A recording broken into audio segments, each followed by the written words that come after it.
Bike டயர்கள்ல எதனால nitrogen பிடிக்கணும், nitrogen வாயு பிடிக்கிறதுனால bike டயர்களுக்கு என்னென்ன நன்மைகள் ஏற்படும் அப்படிங்கறத இந்த வீடியோல பார்க்கலாம். நிறைய பேர் நைட்ரோஜன் கேஸ் தான் வந்து டயர்களுக்கு சிறந்தது அப்படின்னு சொல்லி நம்ம கேள்விப்பட்டிருப்போம். அது உண்மையும் கூட. ஏன்னா நைட்ரோஜன் கேஸுக்கு நிறைய வந்து சிறப்பு அம்சங்கள் இருக்கு. முதல்ல நைட்ரோஜன் கேஸுக்கும் நாம பிடிக்கிற சாதாரண கேஸுக்கும் என்ன டிஃபரெண்ட் அப்படிங்கறத தெரிஞ்சுக்கலாம். சாதாரண காற்றுல பாத்தீங்கன்னா 78% நைட்ரோஜன் இருக்கு, மிச்சம் உள்ள சதவீதம் வேணுமே ஆக்சிஜன் இருக்கு. இதே நைட்ரோஜன் கேஸ் அப்படின்னு பாத்தீங்கன்னா முழுக்க முழுக்க வந்து 100%ம் அதுல நைட்ரோஜன் தான் இருக்கும். அப்ப நைட்ரோஜன் அளவு மட்டும்தான் சாதாரண கேஸ்கள்லயும் நைட்ரோஜன் கேஸ்லயும் வித்தியாசப்படுது. இருந்தாலும் நைட்ரோஜன் கேஸை தான் வந்து ரேஸ், கார், பைக்லலாம் வந்து ஃபில் பண்றாங்க. சரி வாங்க நைட்ரோஜனோட பயன்களை பார்க்கலாம். ப்ரெஷர்.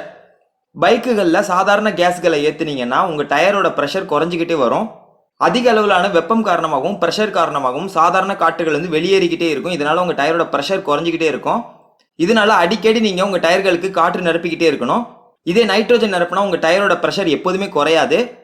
சாதாரண காற்றுகளை பொறுத்த வரைக்கும் ஒரு மாதத்திற்கு 2 PSI அளவுக்கு வந்து காற்று வெளியேறும். இதுவே நைட்ரோஜனை பொறுத்த வரைக்கும் கிட்டத்தட்ட 1 PSI வெளியேறதுக்கு 6 மாதங்கள் தேவைப்படும். இதனால நீங்க அடிக்கடி கடைகளுக்கு போக வேணாம். துல்லியம். சாதாரணமாக பிடிக்கிற கேஸ்களை விட நைட்ரோஜன் வாயு எவ்வளவு பிடிச்சிருக்கும் அப்படிங்கறத நம்மளால துல்லியமா சொல்ல முடியும். அதுக்கான கேஜெட்ஸ் நம்ம கிட்ட இருக்கு.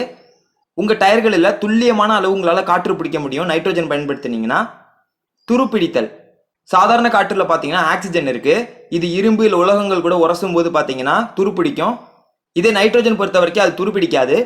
தீப்பிடித்தல். தீப்பிடிக்க தேவையான முக்கியமான பொருட்கள் என்ன அப்படின்னு பாத்தீங்கன்னா ஃபியூல் அப்படின்னு சொல்லப்படுகிற மூலப்பொருள், அதுக்கப்புறம் வந்து ஆக்சிஜன். இது ரெண்டுமே உங்க டயர்கள்ல இருக்கு. இதனால உங்க டயர்கள் ஈஸியா வந்து தீப்பிடித்து எரியக்கூடும். இதுவே நைட்ரோஜன் பொறுத்த வரைக்கும் தீப்பிடிக்காது. அதே போல பாத்தீங்கன்னா அதிக அளவில் சூடாகாது. இதனால உங்க டயர்கள் வந்து பாதுகாப்பா இருக்கும். இந்த காரணத்தினால தான் பெரிய பெரிய ஏரோப்ளைன், ஏர்கிராஃப்ட் இது போன்ற விஷயங்கள்ல கூட நைட்ரோஜன் காற்றுகளை தான் பிடிக்கிறாங்க. வெளியேறும் திறன். நீங்க போயிட்டே இருக்கும்போது உங்க டயர் பஞ்சர் ஆயிட்டா கூட நைட்ரோஜன் கேஸ் பிடிச்சிருந்தீங்கன்னா நீங்க இன்னும் கொஞ்சம் தூரம் வந்து செல்ல முடியும். இதுக்கு காரணம் சாதாரண காற்று வேகமா வெளியேறிடும், ஆனா நைட்ரோஜன் காற்று ரொம்ப மெதுவாக தான் வந்து வெளியேறும். இத்தனை பயன்கள் இருக்கிறதுனால கண்டிப்பா நைட்ரோஜன் கேஸ் தான் உங்க டயர்களுக்கு சிறப்பானதா இருக்கும். நீங்க நைட்ரோஜன் கேஸ் உங்க பைக் டயருக்கு பிடிக்க போறீங்க அப்படின்னா இன்னொரு விஷயத்துல கவனமா இருக்கணும். ஏற்கனவே இருக்கிற சாதாரண கேஸை முழுமையா வெளியேற்றி தான் நைட்ரோஜன் பிடிக்கணும். அதில் ஏற்கனவே ஆக்சிஜன் இருந்துச்சு அப்படின்னா அது சாதாரண காற்றா மாறிடும். ஓகே ஃப்ரெண்ட்ஸ், இந்த வீடியோ உங்களுக்கு சுவாரஸ்யமாகவும் பயனுள்ளதாகவும் இருந்திருக்கும்னு சொல்லிட்டு நம்புறோம். இன்னும் நிறைய வீடியோக்களை பெறுவதற்கு நம்ம சேனலுக்கு சப்ஸ்கிரைப் பண்ணுங்க.